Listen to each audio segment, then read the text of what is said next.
So I'm Glenn Bessa, and I live in Chesterfield County, and I'm one of the folks who started Friends of Chesterfield County, which is an organization that started because we're concerned about this gas plant that Dominion wants to build.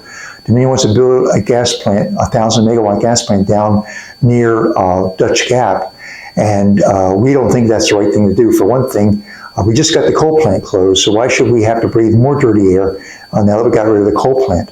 And then, in addition to that, Dominion Energy has a commitment to begin phasing out fossil fuel and investing in wind and solar, and that's what they should be doing. And instead, they're building a new massive gas plant here that's going to raise our rates and pollute our air, and particularly for the community nearby, which is largely minority and low income. We just think that's unfair. And so for that reason, we're working with a lot of citizens who are concerned about this and calling on the Board of Supervisors to not approve the zoning for this gas plant. Dominion needs to get a conditional use zoning approval, and we think the Board of Supervisors should turn that down. That's why we're here today. So here's the Spanish version, the English version. All right, so what we're looking at is a map of the proposed site for the Dominion, what they're calling the Chesterfield Reliability Center. And it's going to be near Dutch Gap, but a lot of the problems with this project is the amount of pollution that it's going to cause. There's going to be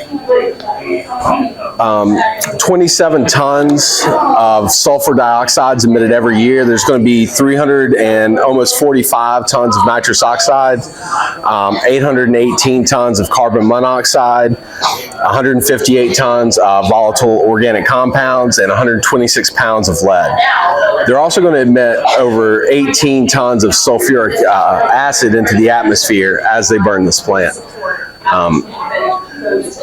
So, you know, the areas within this ring are within a 3-mile radius of the plant. Those are going to be the people most affected.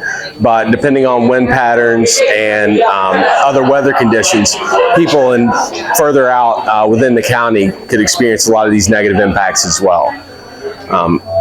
There's also the concern of particulate matter, especially the 2.5 micron size. And that's really dangerous because that can get into the very depths of your lungs, kind of in the small bronchial tubes, and can lead to things like cancer and other respiratory issues. It can trigger asthma as well.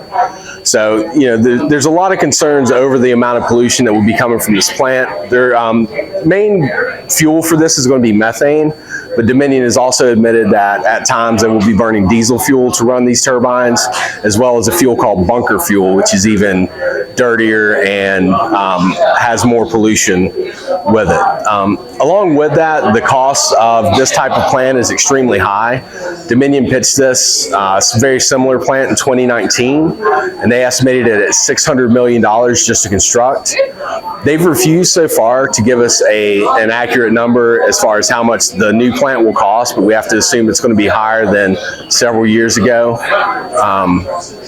And this type of plant is extremely expensive to run. So to make a megawatt of energy using methane, it costs around about $123 per megawatt hour. For something like solar, you're only looking at slightly over $30. So along with the pollution, there's a lot of concerns with the economics and how that's going to be passed on to ratepayers, both to pay for the plant and to run it. So I'm not sure exactly who is supplying the frack gas, but it is going to be coming from fossil fuel extraction. So it's not like this is going to be like captured from a landfill and piped in, right? This is going to come from fracking and from like those more traditional kind of fossil fuel extraction techniques. And they're planning on piping it in to the facility, is my understanding.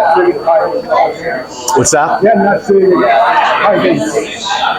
No, I've not seen any figures for what the cost of transporting the methane from wherever it's being harvested to the plant. My main concerns with that is that at every step of that process, you're going to have methane leak. That methane leaks into the atmosphere. Methane is a very potent greenhouse gas. So, you know, it's not only going to be emitting pollution on site, it's also going to be creating pollution getting the fuel to the site. Yeah, I imagine like I said, the estimated cost of the plant was $600 million a few years ago. It's crazy expensive to run, and yeah, that's not even taking into account the transportation cost of getting the fuel to the plant itself.